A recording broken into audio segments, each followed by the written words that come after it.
Cricket fans ఎవరు ఈ సంవత్సరం సచ్చినా మర్చిపోలేరు. ఎందుకంటే మనం ఈ సంవత్సరం ఛాంపియన్స్ ట్రోఫీ గెలిచాం. టీమిండియా గెలిచింది. ఆర్‌సీబీ ఐపీఎల్ ట్రోఫీ గెలిచింది. సౌత్ ఆఫ్రికా డబ్ల్యూటీసీ ఫైనల్ గెలిచింది. అంతా హ్యాపీనే. అదే టైంలో అంత బాధ కూడా ఉందన్నమాట ఈ సంవత్సరం. ఆల్మోస్ట్ అన్ని దేశాలకి ఈ బాధ తప్పలేదన్నమాట. ఏంటి అంటే రిటైర్మెంట్. ఎవరు ఊహించిన ప్లేయర్‌లు ఎందుకో కూడా తెలియకుండా రిటైర్ అయిపోయారు ఈ సంవత్సరం. ఇండియా నుంచి మనకు కనిపిస్తుంది రోహిత్, కోహ్లీ గాని ఓవరాల్‌గా 5 రిటైర్ అయిపోయారు పూర్తిగా. బంగ్లాదేశ్ నుంచి ముగ్గురు, ఆస్ట్రేలియా నుంచి ముగ్గురు, శ్రీలంక నుంచి ఇద్దరు, సౌత్ ఆఫ్రికా ఒకళ్ళు, వెస్ట్ ఇండీస్ ఒకళ్ళు. ఆల్మోస్ట్ మొత్తం మీద 16 మంది రిటైర్ అయిపోయారు. ఒక్కొక్కళ్ళు ఒక్కొక్క కారణం. ఇప్పుడు మనకి టీమిండియా నుంచి రిటైర్ అయిపోయిన 5 అన్ని ఫార్మాట్‌లు కాదు వీళ్ళందరూ గూడా. కొంతమంది కొన్ని ఫార్మాట్ ఆడమని చెప్తే, కొంతమంది పూర్తిగా అన్ని ఫార్మాట్ ఇంటర్నేషనల్ క్రికెటే వదిలేసారు. వీళ్ళెవరు అంటే మనకి టీమ్ నుంచి 5 ఉన్నాయి కదా! రోహిత్, కోహ్లీ. ఈ సంవత్సరమే. నేను లాస్ట్ ఇయర్ కాదు. లాస్ట్ ఇయర్‌లో మళ్ళా అశ్విను, వార్నరు, జడేజా, మళ్ళా రోహిత్, కోహ్లీ కూడా టీ20లో వదిలేసారు. ఇవన్నీ ఉన్నాయి. ఇవన్నీ కాదు. ఈ సంవత్సరం జనవరి 1 నుంచి లెక్కేసుకుంటేనే 16 మందున్నారు. 16 మంది టీమిండియా నుంచి మనకి కనిపిస్తుంది మెయిన్‌గా రోహిత్, కోహ్లీ టెస్టుల్లో రిటైర్ అయిపోవడం. ఎందుకంటే ఎవడు ఊహించలేదు. పొద్దున్న నిద్ర లేచి ఇంగ్లాండ్‌లో ఈసారి రోహిత్, కోహ్లీ ఇరగదీస్తా అనుకుంటా ఉంటే, సడెన్‌గా నేను ఇంగ్లాండ్ ఆడట్లేదు. ఇంగ్లాండ్‌కి ఎళ్ళట్లేదు నేను. రిటైర్ అయిపోతున్నా అన్నాడు రోహిత్ శర్మ. ఏందిరా ఇంత షాక్ ఇచ్చాడు రోహిత్. ఆడుతున్నాడు గదా!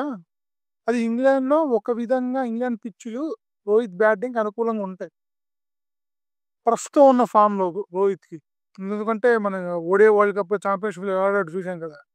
తను చాలా ఒక విధంగా ఫోకస్డ్‌గా ఆడుతున్నాడు. ఆ ఫోకస్సు ఎక్కువ బాదరం మీదే ఉంది. దానివల్ల రిస్క్ ఉంది గానీ, ఆ ఫోకస్డ్‌గా ఆడడం అనేది చాలా గొప్ప విషయం. మనకి లాస్ట్ ఇయరు న్యూజిలాండ్‌తో న్యూజిలాండ్‌తోనా ఆస్ట్రేలియాతో ఆస్ట్రేలియాతో నాగ్‌పూర్ టెస్ట్ గుర్తుండే ఉంటుంది చాలా మందికి.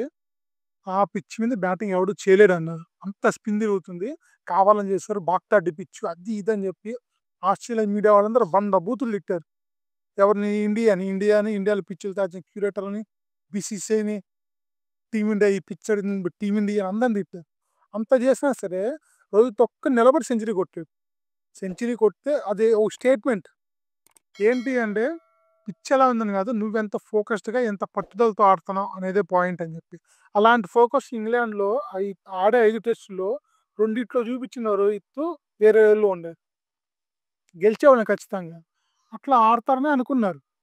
అందరూ అనుకున్నాం. సడెన్‌గా తను రిటైర్ అయిపోయాడు. ఏందిరా ఇది? ఇంక కోహ్లీ ఒకడే ఉంది. కోహ్లీ మీద ఆశలు అనుకున్నా. 4, 5 రోజుల గ్యాపు. నేను రిటైర్ అయిపోతున్నాడు కోహ్లీ. ఏందిరా ఈళ్ళు ఇంత షాక్ ఇచ్చారు? పిచ్చెక్కిచ్చారు మనకి. ఆ వారంలో ఇండియా క్రికెట్ ఎటువైపు వెళ్ళిపోద్ది ఇంకా అనిపించిందనమాట. అంత ఫ్యాన్స్‌కి అంత ప్రెషర్ పడిపోయింది. ఏంట్రా ఇలా అయితే ఇండియా టీమ్ ఏంది? ఇంగ్లాండ్‌లో ఇంకెంత దారుణంగా ఆడతాం. వీళ్ళిద్దరు ఉంటేనే మనం ఒక టెస్ట్ సిరీస్ కూడా గెలవలేకపోయాం అక్కడ. లాస్ట్ మన టెస్ట్ సిరీస్ ఎప్పుడు గెలిచాం తెలుసా ఇంగ్లాండ్‌లో? 2007లో. 18 ఇయర్స్ అవుతుంది. 18 ఇయర్స్‌లో రోహిత్, కోహ్లీ, పుజారా ఇలాంటోళ్ళని పెట్టుకొనెళ్ళే మనం గెలవలేకపోయాం. ఇంకా వీళ్ళు కూడా లేకపోతే కుర్రోళ్ళు ఏం చేస్తారు? కష్టమేనేమో అనిపించింది. అలాంటి టైంలో గిల్లీ కెప్టెన్సీ ఇవ్వడం ఇవన్నీ జరిగిపోయింది. ఇంకా ఆ సిరీస్ గురించి మర్చిపోతే వీళ్ళిద్దరే అంత షాక్ ఇచ్చారు. మనకి కనిపించనోళ్ళనమాట మిగతా వాళ్ళు. ఎవరు అంటే వరుణ్ ఆరోన్ మంచి పేసరు. 150 ఏసేవాడు కొత్తల్లో. తన ఫస్ట్ టైమ్ ఇండియాకొచ్చి ఆడడం కూడా నాకు గుర్తనమాట. ఏంటి ఇంత స్పీడేస్తున్నాడు? కొంచెం లైన్ లెంత్ పట్టుకోవాల్సింది. స్వింగ్ మీద ఫోకస్ పెడితే వరుణ్ ఆరోన్ మంచి టీమిండియాకి మంచి ఎసెట్ అవుతారని చెప్పి వసీం జాఫర్ లాంటోళ్ళు కూడా అన్నారు. వసీం జాఫరు, వసీం అక్రము ఇలాంటోళ్ళందరూ కూడా వరుణ్ ఆరోన్, ఉమేష్ యాదవ్ వీళ్ళిద్దరు మంచి స్పీడేస్తారు. వీళ్ళిద్దరికి స్వింగ్ మీద కొంచెం ఫోకస్ పెడితే ఇద్దరు మామూలు ఆయుధాలు కాదు. అలాంటి వరుణ్ ఆరోన్ ఆ మ్యాచ్ ఆడడం అయిపోయింది. పూర్తిగా అన్ని ఫార్మాట్ వదిలేసాడు ఇప్పుడు. కామెంటరీ చెప్తున్నాడు కదా! దాంతో పాటు పీయూష్ చావ్లా కూడా రిటైర్ అయ్యాడు. పీయూష్ చావ్లా చాలా మందికి గుర్తుండకపోవచ్చు ఇప్పుడు. కానీ 2011 వన్‌డే వరల్డ్ కప్ గాని, తర్వాత ముంబైకి ఆడినప్పుడు గాని చాలా బాగా చేసాడు. రీసెంట్‌గా తను ఇంపాక్ట్ ప్లేయర్ రూల్ వచ్చాక కూడా ముంబైకి బాగా ఆడాడు. ఇప్పుడు నేను నా కొడుకు కోసం ఆడుతున్నాను ఇప్పుడు. ఈ స్టేజ్‌లో ఈ ఏజ్‌లో అయితే నేను ఆడను. నా కొడుక్కి నేను క్రికెట్ ఆడడం చూడాలి. చూపిచ్చాలని నాకు ఆశ. అదే టైంలో ఇంపాక్ట్ ప్లేయర్ రూల్ అనేది నాకు అదృష్టం కలిసొచ్చింది. అందుకని ఆడుతున్నా అన్నాడు. తను వెళ్ళిపోయాడు. అన్ని ఫార్మాట్లు వదిలేసాడు. ఇంకొకడు 'అరవీర భయంకరుడు' ఉద్దిమాస. ధోని తర్వాత అంత స్కిల్డ్ వికెట్ కీపర్‌గా పేరు తెచ్చుకున్నాడు. మనకి ఐపీఎల్‌లో కూడా బాగా ఆడాడు కదా! గుజరాత్‌కి. మంచి ఓపెనింగ్ ఇచ్చాడు. తను పూర్తిగా అన్ని ఫార్మాట్లు వదిలేసాడు.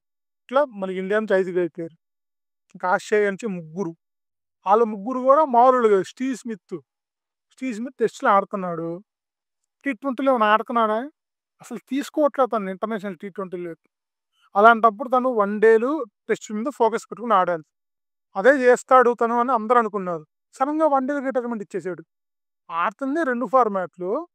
వాటిలో ఒకటి వదిలేసి టీ20కి, టెస్ట్ మీద ఫోకస్ పెడతా అని. టీ20 తీసుకోవట్లే కదా! టీ20 తీసుకోరు. టెస్ట్‌లో కూడా ఆడతాను అనుకున్నారు. వన్ డే‌లో వదిలేసాడు. ఏందిరా ఇది అనుకుంటే మార్కస్ స్టోయినిస్. తను అదే పని చేసాడు. వన్ డే‌లో వదిలేసాడు. టెస్టులు తను ఆడడు. టెస్టులు తనని తీసుకోరు. టీ20లోనే ఆడేది. ఓన్లీ టీ20 మీద ఫోకస్ పెట్టడానికి వన్ డే వదిలేసాడు. వన్ డే చచ్చిపోతున్నాయి ఎందుకు చచ్చిపోయి ఇట్టు పోతుంటే 2023 వన్ డే వరల్డ్ కప్‌లో ఆఫ్ఘనిస్తాన్ మీద మ్యాచ్ ఆడిన ఇన్నింగ్స్ గుర్తుందా? ఉంది. తను వన్ డేలో వదిలేసాడు. ఏంటంటే టీ20 మీద ఫోకస్ పెట్టాలి నేను అని. ఎంత ఫోకస్ పెడతారు? వీళ్ళందరూ నాకు తెలిసి ఏంటంటే టీ20 లీగ్స్ ఆడుకోవడానికి వదిలేసారనమాట ఇంటర్నేషనల్ క్రికెట్. ఎందుకంటే టెస్టుల్లో మార్కస్ స్టోయినిస్ గాని, గిల్ మ్యాక్స్‌వెల్ గాని టెస్టులు ఆడరు. వన్ డేలో ఆడేది. వన్ డేలు, టీ20లు. వన్ డేలో వదిలేసారు. టీ20 లీగ్ ఉంటే ఆడతారు. టీ20 సిరీస్ అయితే ఆడతారు లేకపోతే లేదు. ఇంకొక 2, 3 ఏళ్ళు పోతే వాళ్ళని కూడా టీ20లోకి తీసుకోరు.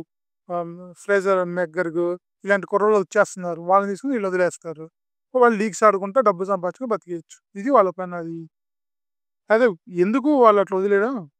ఇక మన పక్కది బంగ్లాదేశ్. ఈ మధ్య మనకి వాళ్ళకి పడట్లే గాని ప్లేయర్‌లు మాత్రం కొంతమంది ఉన్నారు మంచోళ్ళే. వాళ్ళు తమీమ్ ఇక్బాల్ రిటైర్ అయిపోయి వచ్చి మళ్ళీ రిటైర్ అయిపోయాడు. ఇక అన్ని ఫార్మాట్ వదిలేసాడు తమీమ్ ఇక్బాల్. మహమ్మదుల్లా అని ఉండేవాడు. లోవర్ ఆర్డర్‌లో వచ్చాడు. తను చాలా పట్టుదలతో ఆడేవాడు. దాని మీద కూడా కట్టారు. రీసెంట్‌గా కూడా మనం బంగ్లాదేశ్ వెళ్ళినప్పుడు అంటే 2023లోనో బంగ్లాదేశ్‌కి వన్ డే సిరీస్ ఆడాం. బంగ్లాదేశ్ ఎళ్లి. అక్కడ మన మీద బాగా ఆడినోళ్ళలో మహమ్మదుల్లా కూడా ఉన్నాడు. మహమ్మదుల్లా కూడా అన్ని ఫార్మాట్ వదిలేసాడు. ఇక ముష్ఫికర్ రహీము వికెట్ కీపర్. చాలా మందికి గుర్తుండే ఉంటాడు. ముష్ఫికర్ రహీమ్ కూడా వన్ డేలో ఆడనని చెప్పేసారు. తను టీ20లో ఎటు ఆడడు. ఇంక టెస్ట్‌లో ఒకటే ఆడతాడు. ఆళ్ళ ముగ్గురు బంగ్లాదేశ్ నుంచి వెళ్ళిపోయారు. శ్రీలంకలో దిముత్ కరుణరత్న, సంగక్కర, జయవర్ధన వీళ్ళు వెళ్ళిపోయాక శ్రీలంక క్రికెట్ చెడిపోయింది. చెడిపోయిందంటే క్వాలిటీ తగ్గిపోయింది. అలాంటి టైంలో ఎవరో ఒకళ్ళకి నిలబడి టీమ్‌ని ముందుకు తీసుకెళ్లాలనే ఫోకస్‌తో ఆడినోళ్ళలో కరుణరత్న ఒకడు. టీమ్‌ని కెప్టెన్ చేశానన్నమాట టెస్టుల్లో. చాలా మంది తీసుకెళ్ళాడు టీమ్‌ని. అలా తీసుకెళ్ళినోడు తను ఇంకా ఇంటర్నేషనల్ క్రికెట్ పూర్తిగా వదిలేసాను అయిపోయిందన్నాడు. ఏజ్ కూడా 38 వచ్చేసింది తనకి. రిటైర్ అయిపోయాడు. అదే టీం నుంచి ఏంజ్‌లో మ్యాచెస్. ఒకప్పుడు కొంచెం శ్రీలంకలో ఎదుగుతున్న స్టార్ తను. తర్వాత ఏమైందో తెలీదు. తన కెరీర్ అంతా అతలాకుతలం అయిపోయింది. తను కూడా ఇంకా నాది లాస్ట్ టెస్ట్ ఇంకా ఆడను అని చెప్పేసి బంగ్లాదేశ్‌తో లాస్ట్ టెస్ట్ ఆడతాడు. తర్వాత తను వదిలేస్తాడు టెస్టులు. వైట్ బాల్ అందుబాటులో ఉంటున్నాడు కానీ టీ20లో తనను కూడా తీసుకోరు. వన్ డేలు కొద్దో గొప్పో తీసుకుంటారు. తీసినా పెద్దగా ఏమి చేయట్లేదు కాబట్టి కుర్రోళ్ళని తీసుకొని తనని వదిలేస్తారు నాకు తెలిసి. మాది ఇంకో సంవత్సరం వన్ డేలో కనిపించిన ఆడపాదడప అంతే. ఇంకా తను కూడా కనిపించడు ఇంటర్నేషనల్ క్రికెట్‌లో. ఇక South Africa batter Heinrich Klaasen. సన్‌రైజర్స్‌కి తను ఎట్లా ఆడాడో మనందరం చూసాం. అలాంటోడు ఐపీఎల్ అయిపోయింది. ఇట్లా ఇంటికెళ్ళాడు సౌత్ ఆఫ్రికా. ఏమైందో తెలీదు. ఒక వారమో ఏమో అయింది. నేను అన్ని ఫార్మాట్‌లు వదిలేస్తాను ఇంటర్నేషనల్ క్రికెట్. ఇంకా ఆడను అన్నాడు. పిచ్చెక్కిపోయింది జనాలకి. ఎందుకంటే తను ఐపీఎల్ ఆడిన విధానం చూసి టీ20లో సౌత్ ఆఫ్రికాకి నెక్స్ట్ ఫ్యూచర్ వీళ్ళే అనే వాళ్ళలో తను కూడా ఉన్నాడు. వన్ డేలో కూడా తను బానే ఆడతాడు.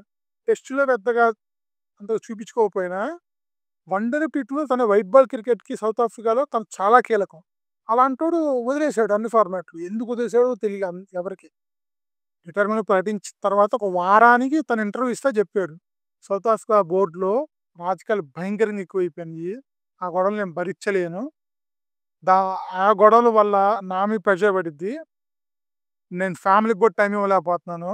ఇంత గొడవలు నాకొద్దు. అందుకే నేను రిటైర్ అయిపోతున్నా అని చెప్పాడు. ఇక సీనియర్ అయిపోయాను కాబట్టి న్యూజిలాండ్ ఓపెనర్ మార్టిన్ గప్టిల్. చాలా మందికి గుర్తుండాలి. గుర్తుండకపోతే మీ క్రికెట్ చూడట్లేదని అర్థం. అంత అద్భుతమైన ఓపెనర్ మాట. అంత అద్భుతంగా ఆడతాడు. అవసరమైతే బాధి పారేస్తాడు బ్రెండన్ మెక్కలం లాగా. లేదంటే నిదానంగా నిలబడి ఆడతాడు. అన్ని ఫార్మాట్‌లో న్యూజిలాండ్‌కి చాలా మంచి ఓకేవాడు. తను కూడా ఈ సంవత్సరంతో ఇంకా నేను ఆడను అన్ని ఫార్మాట్ వదిలేస్తున్నా అయిపోయిందని తను వెళ్ళిపోయాడు. ఇంక అందరికన్నా పెద్ద షాక్ ఇచ్చింది జనాలకి జ ఎవరంటే నికోలస్ పూరన్. మొన్న జరిగిన ఐపీఎల్‌లో కూడా తను ఎట్లా ఆడాడు లక్నో తరపున బాదడమే బాదడం. బంతేసి 6 కొడతానట్టు ఆడాడు. స్టార్టింగ్ ఒక 5, 6 మ్యాచ్‌లు. మంచి ఫామ్‌లో ఉన్నాడు. ఈ ఇలాంటి ప్లేయర్‌లు ఉంచుకుంటే next T20 world cup next year జరిగిద్ది కదా! టీ20 వరల్డ్ కప్‌లో వెస్ట్ ఇండీస్ కూడా చాలా గట్టిగా టఫ్ కాంపిటీషన్ ఇచ్చిద్ది మిగతా టీమ్స్‌కి అనుకుంటే 29 ఏళ్ల తనకి రిటైర్ అన్నాడు. అన్ని ఫార్మాట్‌లు. ఒకటి కాదు రెండు కాదు అన్ని ఫార్మాట్‌లు వదిలేసి 29 ఏళ్ళకి. అంటే 30 కూడా అనుకుంటే ఎందుకు రిటైర్ అయ్యాడో ఎవరికీ అర్థం కాలే. చాలా మంది అనేది ఏంటంటే అట్లా రిటైర్మెంట్ ఇచ్చేస్తే ఆహ్, అమెరికాలో మనకి క్రికెట్ లీగ్ జరుగుతుంది కదా! ఇది ఆ లీగ్‌లో ముంబైకి ఆడుతున్నాడు తను. ముంబై ఇండియన్స్ ఫ్రాంచైజీకి. దానికి కెప్టెన్సీ ఇచ్చారు. అది ఆడుతున్నాడు. బిగ్ బ్యాష్‌లో ఆడతాడు. ఐపీఎల్ ఆడతాడు. ఐఎల్ టీ20 అని చెప్పి దుబాయ్‌లో జరుగుద్ది. దానిలో ఆడతాడు. ఇట్లా ప్రపంచం మొత్తమే జరిగే లీగ్ క్రికెట్ అంతా ఆడుకుంటా డబ్బులు సంపాదించుకున్నాము.